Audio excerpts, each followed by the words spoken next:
Hey everyone, welcome back to another episode of I Am Essence, where we share tips and feature incredible guests who help us transform and align with our best selves. Get ready, I Am Essence. Today, Gigi Robinson has arrived. Gigi is known for many things, from being a finalist in the Sports Illustrated Swim Search to her advocacy in the chronic illness and body positivity space, all the way to NFT research and navigating life as a small business owner. She truly, truly does it all. She combines beauty and brains as Gen Z's forefront leader in the content creation space. Gigi is an inspiration to her viewers and now I Am Essence audience. Having been diagnosed with Ehlers-Danlos syndrome at the age of 14, Gigi knows how hard it can be different. However, her lively spirit, positive demeanor, and elevated work ethic has made her and her Spotify live podcast, Everything You Need Is Within, an instant hit. She shares with her audience how to become their own advocate, girl boss, and so much more. When she's not working on her podcast or posing for national campaigns, Gigi can be found working on her newsletter, The Creator Chronicles. Her latest project is aimed at documenting life as a young woman with a chronic illness and unlocking behind-the-scenes tips and tricks for rising content creators. With so much more on the horizon, including an upcoming speaking tour, creative production for brands, advising brands on top book projects, Gigi Robinson is just getting started. Let's welcome her in on today's episode of I Am Essence. Well, welcome to I Am Essence, Gigi. I'm so happy to have you here. So, you just got coffee. What are you drinking today? Or what is your ideal coffee? Thank you, and good morning. I am totally an iced almond milk girly, and sometimes with a splash of like vanilla or caramel, just like a tiny little sweetness, not overboard. Almond Breeze actually has a new almond-based, like an almond milk-based sweet cream. So it's like it's giving that Starbucks sweet cream cold foam. You can see it like doing that. I love it. I can. And I just am an almond milk girly. I do like oat milk. I'm just I would always go with almond milk if I could. I'm a super basic girl. I'm a Dunkin' girl. I don't know if you're a Starbucks or a Dunkin' girl. I like my Dunkin' for sure. Yes, I'm a Dunkin' cold brew black. I'm super basic. I know, but it's my go-to. Yeah, it gets I love the job done. Do you get a large also to get your caffeine kick in?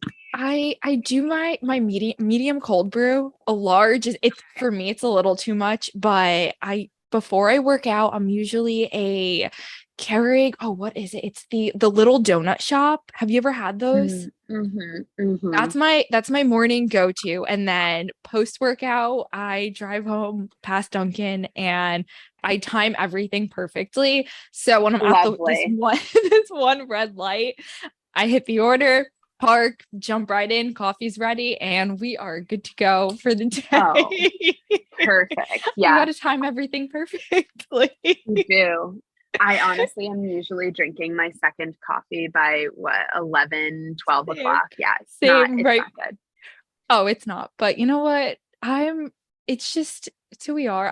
I'm Italian, so it's just like the coffee, it's part of the culture. And you know what? You just you got to own it. It is what it is. Yeah, it is what it is. I agree.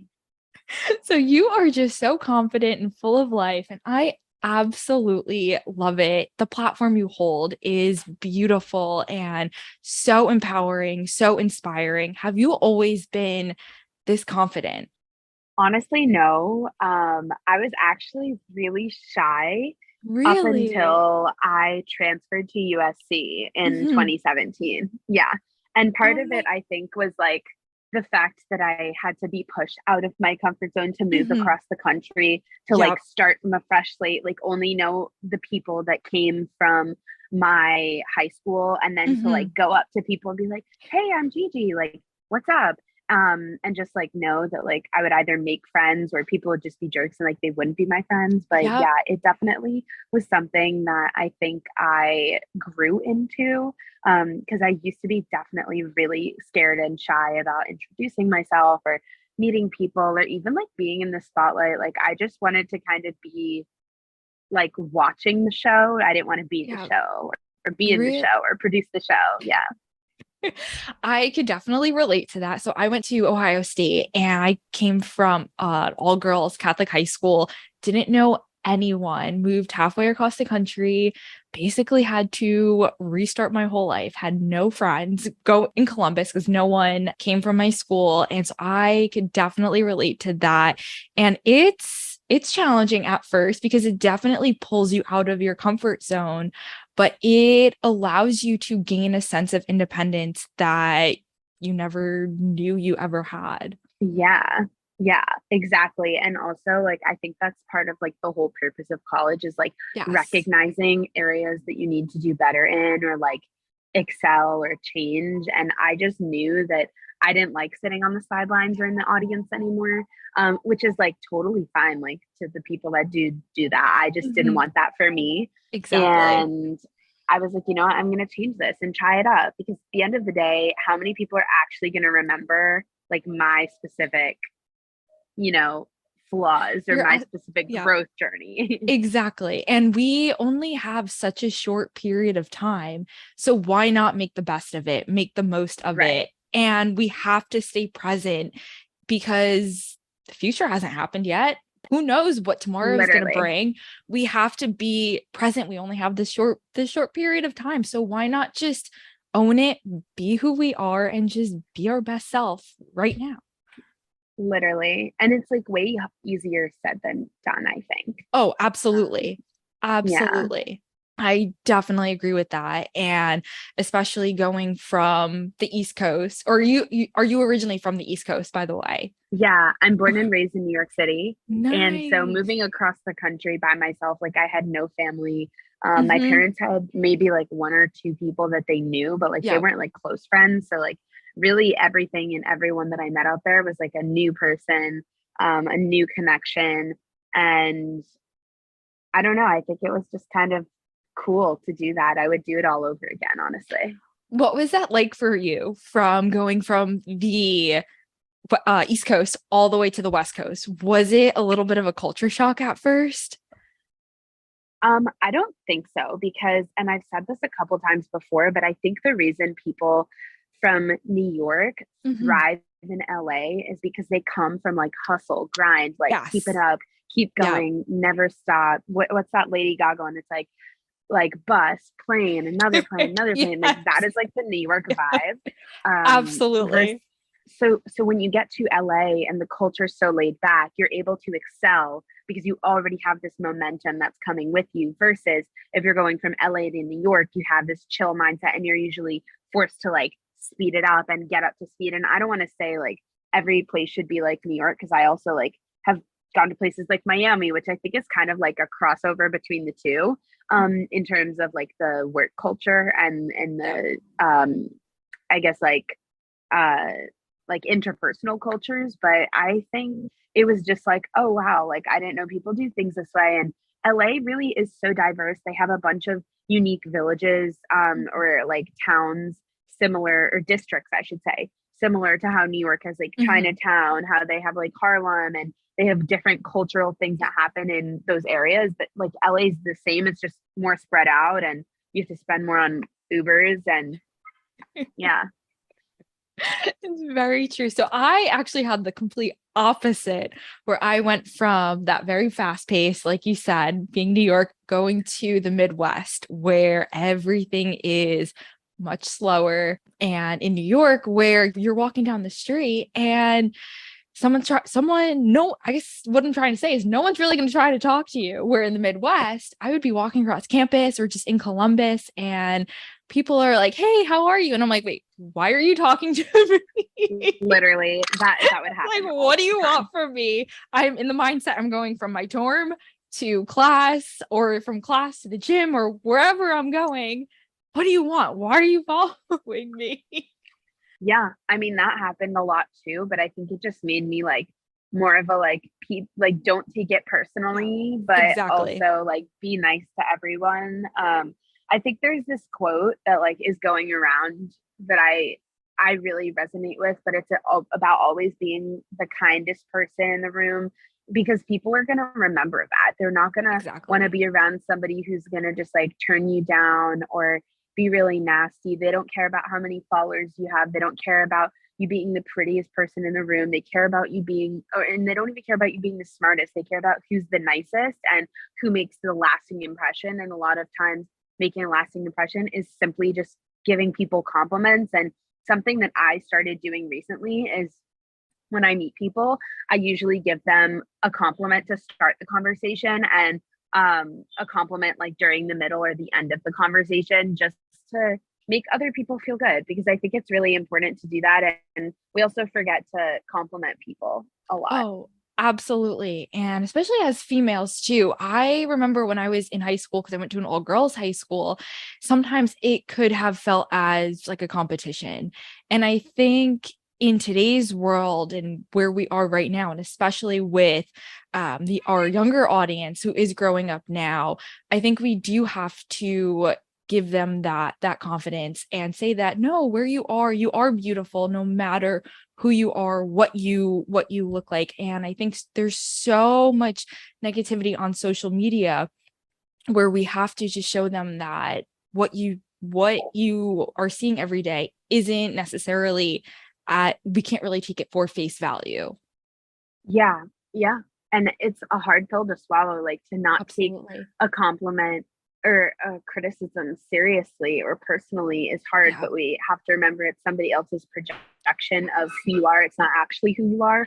And when you internalize other people's opinions and thoughts, that's where you can get really confused. And that's what can lead to a lot of self-deprecating thoughts that just is based on an irrational perception of like who you are. Obviously, we're not like talking about if you're like a horrible person and you're crappy. We're talking about like your everyday person. Exactly.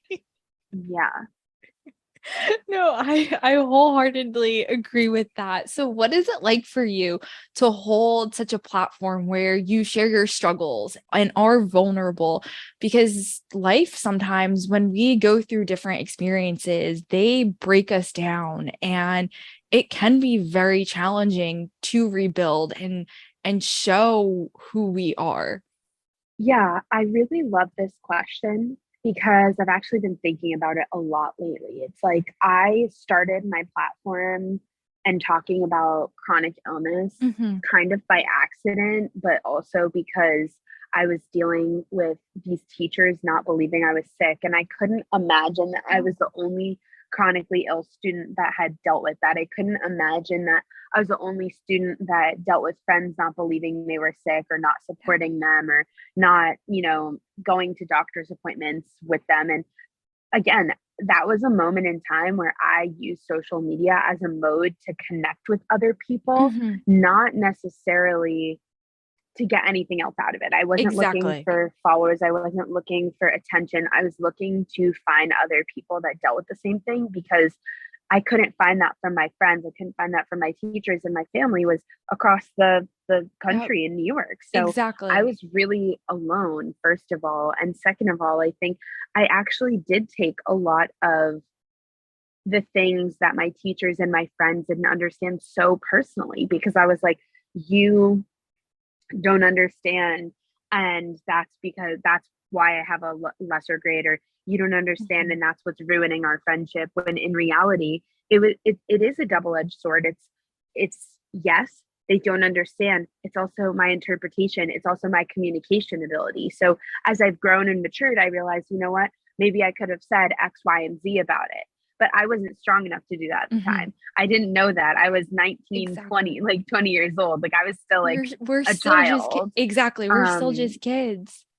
And so again, like I resorted to photography, which is a passion of mine, and storytelling. And I really just figured out a way to, let an image, what's the word? An image is worth 1,000 words or something. Absolutely. Like let that happen. And as I did that, I just built this really engaged, unique community about chronic illness and supporting other people dealing with health issues that are adjacent, whether that's somebody who maybe has gone through chemotherapy and they're, immunosuppressed, or somebody dealing with the exact same condition, or somebody dealing with anxiety and depression. Like, I think all of it is valid and all of it deserves a place under the umbrella of a chronic illness and also an invisible illness that most of the time you can't see. And so that's been really interesting, but it's also been something that, like I said, I've been thinking about because as I share about my life, my work becomes me talking about my illness online and how I deal with the world. And that's kind of like really challenging sometimes because again, I not only am sharing that and being vulnerable with the world about it, but it's also out there for doctors to see, for people to criticize, for friends and, you know, acquaintances to see, for, you know, future spouse to see. Like there's a lot out there, and that also comes with being, I guess, in the public eye in some sorts. And I just have gotten used to it and really desensitized to it. But when I think about like the grandeur of it, it's like, holy shit, I have over 2 football stadiums full of people looking at my content.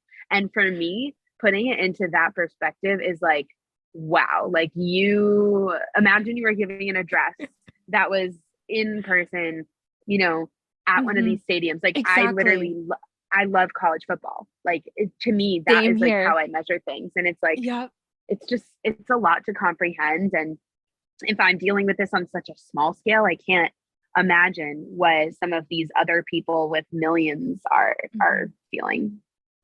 So when you do receive, I guess, that hate or the negative side effect of social media, when so many people do see your videos, what has crossed your mind, or how do you stay so strong and in dealing with all of that? So fortunately, I really haven't dealt with a lot of hate. I've dealt with some body shaming around the Sports Illustrated stuff, just because I have a body that is not like a fit model's physique, and that's totally fine. It doesn't bother me, but other people were just being so nasty about that. Mostly, I think, insecure men with no profile picture with a username like user 54681, and and so I just it's like you pick and choose where you want to put your energy. And for me, it's not worth a fight with people that, like, one, I don't even know, and two, are just like stupid. So it's again coming down to not taking things personally and making sure that we're really like not giving like trolls the time of day, and also standing your ground. And if you make a mistake, own up to it, apologize, do research, work with an organization, prove yourself right. And if you make an honest mistake, like you make an honest mistake and you move on, like people are going to remember it for a day, a couple of days, like if you're really big, and then they're going to move on. Like, I don't even know, like last week I saw something not relating to my specific content, obviously, but it was on Snapchat, and it was about how this TikToker had a 1920s themed like birthday party, and a lot of people were getting mad because they said they were glamorizing the 20s, which was filled with like a lot of hate and a lot of like, you know, anti-Semitism and racism and stuff like that. And I'm like, they're literally dressing up just as like a theme party, and like theme parties are nothing new. So now are we going to have a problem with theme parties? And like, how far is too far? And where do we really like draw the line with like telling people like, hey, what you're doing isn't okay, versus like, hey, I just want to start drama with you to start drama with you. And that's the internet. That's the battle that we deal with. And I just was like, wow, like what is happening? Like, am I far off here, or are these people really making a deal out of a theme party? Exactly. Yeah. Exactly. Oh, I could not agree. I could not agree with that. It drives me crazy when people take things like someone celebrating their birthday too far. Like, let them have fun, let them enjoy their day. And because I guarantee that person who is causing all this drama 2 weeks ago or whenever their birthday is, they're having a who knows what kind of celebration, or the exact same thing. So again, what you said is absolutely correct. You have to just be present and just stay in your own lane. Worry about your own happiness. And it blows my mind on how much that happens all the time. Part of, I think, my emotional ability to block this stuff out is that I've studied social media literacy and media literacy in general. And understanding like the psychology of how people are triggered by different user interfaces and experience design. So with that comes a lot of like, there's literally people out there designing things to trigger us to think certain ways, to show us certain algorithms. I watched a video yesterday actually about how it only took an hour for someone's feed to go from being like whatever their feed was to all about like MAGA and this really gross TikToker and just like white supremacy and masculinity, toxic masculinity, and like all of this. And it took an hour. So if That's just insane. 1 hour of scrolling and interacting can really change your feed, it's going to change your thoughts. Exactly. And so as I've researched this and as I've studied it in my master's degree, I have just become really aware. And there's no form, there's no class, there's no book, there's no guidance on how we should be using social media. There's no, guidance from managers. There's no guidance from PR firms. There's no guidance from companies or creator managers saying, hey guys, here's a moment to like think about what you're consuming. Here's what you should be doing to shape your career. Here's what you should be doing if you encounter trolls, right? We just are kind of left as creators, especially since it's a new career. There's people coming in and out of things every single day. And like, they don't really know any of this. And so my goal is to change that. So that's something in the near future, but Yes, you go, girl. I love that. But no, it is so true. And especially because I see it from, or even just with my younger cousins who are just getting TikTok, and it's not being filtered by their parents, where they're kind of seeing anything and everything. And who knows what they are going to come across,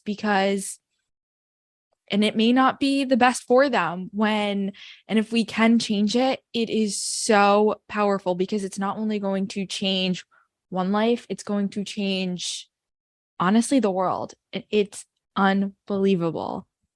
Yeah, it is. And I think social media literacy is way harder to implement into a lot of these systems than we might think. And part of that is because down to a federal level, like that's how far back you have to go. You have to. If you want to change something and add something into public education systems, if you want to add it into workplace settings, if you want to get a federal budget for it, like you really have to go that far back. And a year ago, when I first had this idea of like, I was like, oh, I was so doe-eyed, and I was like, I'm going to get social media literacy and like just advocate for it, and I'm going to go to the White House and there's going to be policy. And I was like, holy crap, like to examine like implementing this into schools, I have to first look at like what exists. Then I have to look at like what exists in schools.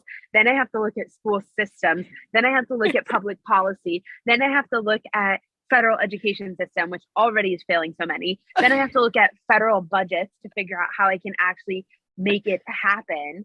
And I'm like, oh my God, that's crazy. Why is it that hard? And the reason why it's that hard is because at the end of the day, America is a money pit, and they make money off of our mental health. So yeah, that's my little spiel on social media literacy.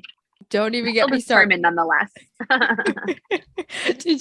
So I guess coming from the whole journey over the last year, what has been one of your biggest takeaways and learning experiences that you didn't think that you would learn going into this?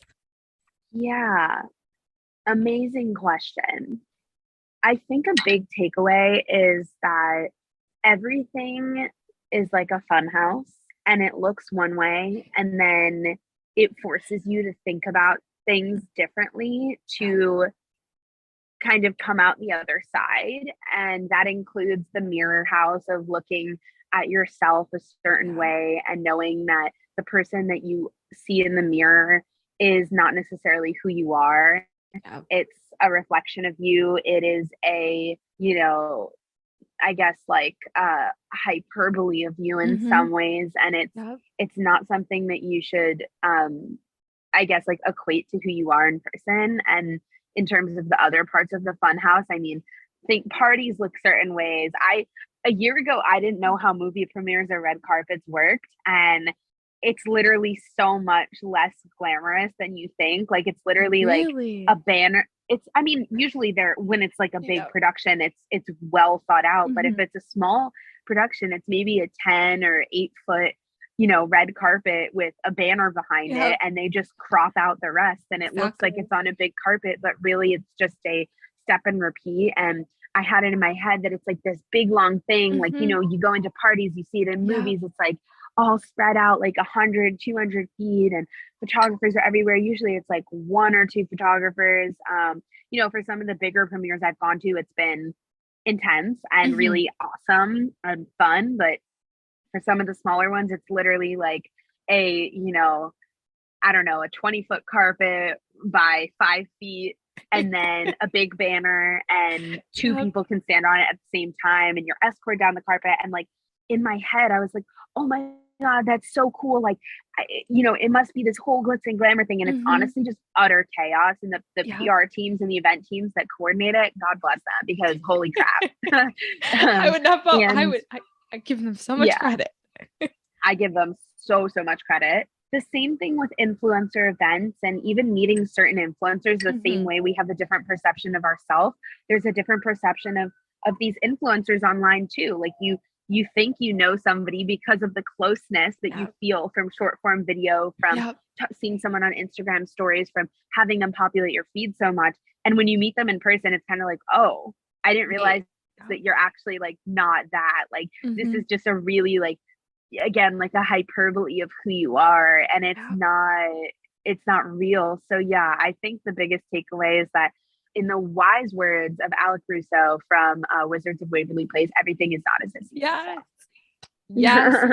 Yes. And it's a very powerful message, and something that we definitely need to encourage this generation, Gen Z, that everything what you see, you can't really necessarily take it for face value, and our inner beauty needs to truly shine through, and to stop seeking external validation, where we just need to be who we are and really just own that. And I love how you are creating this platform, and it's absolutely beautiful to watch and to see your journey unfold. And I love what you're doing with your podcast as well. So how did that come into play? Yeah, in 2020, there was a lot that happened culturally on the internet that I think showed us the power of the creator teams managing creators, dealing with a number of things, managing algorithm shifts, managing content suppression and shadow banning, managing really the way that creators were responding to world events. And I just remember, like, I'm getting chills thinking about it so vividly. Like, the beginning of 2020, I was on the plane home after my friend's wedding, and it was right as those horrible wildfires were happening in Australia. And then Kobe Bryant died the following weekend, and then COVID started happening, and then Black Lives Matter and the riots started happening, and then Asian hate crimes are happening. And I was like, we're living in such a dark time, and it's affecting everybody, regardless of what group you're from. Like, you have a lot of like stuff internally and historically that you're going to deal with.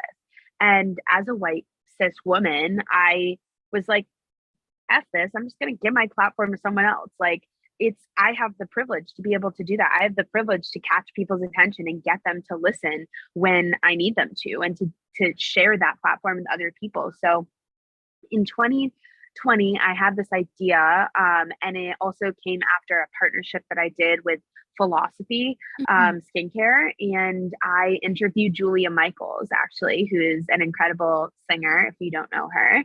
And we talked about mental health. And I think it was really brave of her to also do that on Instagram Live. And I said, you know what? This model is really smart. I have the potential to interview not only content creators about how they're using their platform, but music artists and personal trainers and, creators and teachers and nonprofit leaders and so on and so forth. So I went on to do a pilot series on my Instagram live called Everything You Need Is Within. And it Beautiful. did extremely well. And I ended up switching over and joining the Spotify Live team as a Congratulations. creator. Yep. Thank you. And we basically ended up doing 3 awesome seasons of my show, which I'm still wrapping up now. And I've again interviewed so many people and had the opportunity to really just talk about the creator economy from a lens of like culture and mental health and how that intersects with the work that is happening on the internet. So that's really how this love child of mine was born. And it's been such a journey, and I've learned so much about myself, and I've become a much more confident, well-spoken interviewer. If you look at my first 5 solo episodes versus my solo episodes now, it's like, who was this girl going in circles without an outline? Like, there was no reason for that. But you know what? That's about growth. I think that happens Absolutely. it happens to any podcaster, it happens to any radio host, it happens to any person starting Instagram or TikTok. Like, the second that you start something, like, eventually there can be an ending, but from start to finish, you grow. That's the whole point of it.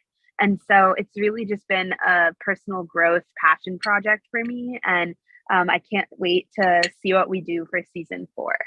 Oh, that is so beautiful. And it's about the journey. It's not about the beginning, it's not about the end. It's about the journey, just like you said, growing into becoming who you are and just showing the real you to the world, because that's what's empowering. That's where other people are going to find inspiration. And now, by you holding this platform, by you being vulnerable, you just healed so many other people by saying, oh, wow, if Gigi can do it, I can do it. I can share my story with the world. And that's the beauty in it. And oh my gosh, I absolutely love that for you. I'm so excited for you. Thank you. You're so welcome. So let's get into you winning Sports Illustrated. Congratulations. That is amazing. So growing up, did you ever think that this would ever happen? No. I don't think I really paid Sports Illustrated much attention. I think I knew that they were the ones that launched Kate Upton, because obviously I think growing up in the 2000s was like, Kate Upton was like all that at the time. I remember. And so I think just like researching her and then having people tell me, like, when I had blonde hair, like, oh, you're like Kate Upton. I was like, oh, okay, haha. But like, I never thought, like, and it never really even dawned on me to try out for something like this. It was kind of like the concept of like being on America's Next Top Model. Like, it was never something I had aspired to do, and being a part of the swim search was definitely really awesome, because it combined my passion for advocacy with my passion for photography. And I got to meet one of my idols, Yusai, who is literally a world-renowned photographer. And that was the most full circle part of it, was being on the other side of the camera. It was about like getting there and getting in the magazine and, you know, meeting the editor-in-chief and everything like that. But it was also about meeting one of my idols, which they could have chosen any photographer, but they chose Yusai. And that's amazing. I've been looking up to him for years. Did you know he was going to be one of the photographers, or it just was just a surprise? I think he shoots the swim search, and he always shoots some photos for the mag. So I think it just happened. But I didn't try out being like, I'm going to meet him if I win. It was just like, if I win, oh my gosh, whoever the photographer is going to be a world-renowned photographer. And I'm really excited to meet them, because again, photography is, like I always tell people, my first love. Like, I love photography through and through. I love lighting. I love posing. I love even the post edit process. And part of that is understanding how to post people and how to make people feel confident, and just knowing how to do that myself, and doing self-portraiture for years. And then also, again, finally getting this shoot where it kind of was like an amalgamation of my career, and it just was really cool. And I also used spoken word and writing to hit those really, I think the ethos of what their mission was this year, which was pay with change to make an impact. And I tagged MJ on LinkedIn, and she happened to see it, and she was telling me, like, she was like, that's why you're here. Like, we really enjoyed the fact that you know, just went out there and tagged us and recognized SI in a way that hasn't been recognized professionally before. It's always something that's like, oh yeah, you're just a swim model. And that's where I'm like, it's that, but it's again, it's There's a more. it's not only more, but like everyone wears a bikini or a bathing suit. Like, it's just, you don't need to make it hypersexualized. People just like to do that to invalidate other parts of women being multi-hyphenate. Exactly. And it's so much more than that. Again, beauty is found within, and we just have to continue to allow that to shine through and not just look to those external influences. So, where do you find your inspiration? I think a lot of my inspiration comes from what I see in nature and what I see happening in culture, but also from positivity. And I don't mean that in like a toxic positivity way, but I just think there's a lot of negativity out there. Like I mentioned, there's a lot happening for us. And I just like to choose to always see the brighter side of things. And I'm not saying don't feel sad, and I'm not saying you can't be depressed, because like I've been there. I literally have to go to a doctor's appointment today for some health issues, and I also have to drop my computer off, and like I could choose to say this is a bad day, but at the end of the day I'm also going to be going and like hanging out with my assistant, and I had a great call with you, and I had a great call before this, and there's no reason for me to be negative when at the end of the day, like, is being negative going to really change your outlook on life? At the end of the day, it's going to just add stress. And so I just try my best to let things go and let things happen, because being worked up about something, Mhm. like when people say I'm so stressed, it's like you're feeling an emotion and you're actually causing more drama about a situation for you than actually exists. So what Mhm. you need to do is like take a couple deep breaths. And obviously, there's been times I've been really nervous as well, and that happens. But if you take some deep breaths and you realize, like, you know what, like, there are moments where I'm allowed to feel like this, and there's moments where I'm also just making it up because I'm bored. That's another real moment for a lot of people. And I'm, again, not saying anxiety and stress don't exist, because I deal with my fair hand of that. Mhm. I just think we Absolutely. we can shape our own thoughts. Yeah. And if we choose to feel that way, we choose to feel that way. But if we recognize, okay, maybe I have a tightness in my chest. What's going on around me in my surroundings that's triggering this? Okay, maybe it's a really loud speaker and a lot of chatter. Okay, maybe I need to go to the bathroom and take some deep breaths. Maybe I need to step outside and take some deep breaths and reset and come in with a little bit more energy so that I can make it through the end of the night without having a panic attack, right? Like, you can become aware. It's Yeah. about not only becoming emotionally aware, but situationally aware as well. Yes, exactly. Perfectly said. I could not agree with you more. And that's something that I live by. I empower my clients the exact same thing. And we have to become aware of our thoughts, because our thoughts create our actions, and our actions shape our reality. So whatever we are doing today, it's going to affect us tomorrow.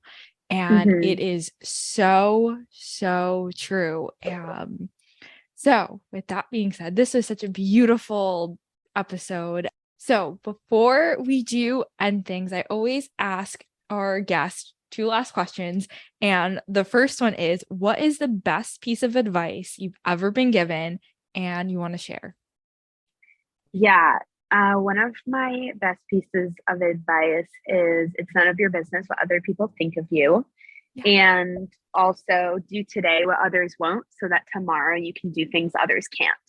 I love that. That is so beautiful. And our last question. So, essence is a huge part of our brand. It's who you are. It's your being, it's beauty, it's nature, so many different definitions. But how do you define essence and what makes up your essence? I would define essence as all of the fairy dust that people feel when you're in the room. It's about how you make other people feel, and it's about what you carry and you add value to a conversation or to a relationship with somebody. And I think mine is, like I mentioned, it's about empowering other people to not feel alone and to feel confident and to make sure that they are being positive in a negative situation. Exactly. And they're loved and they are worthy of all that they desire as well.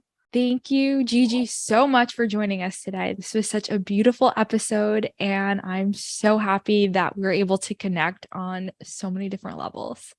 Yes, me too. Thanks so much for having me. It was really fun. So welcome. Thank you, everyone, for listening in on this week's episode here at I Am Essence. Don't forget to listen in next Wednesday on your favorite podcast platform. And if you are listening in on Apple Podcasts, please leave us a review, and we will see you next week.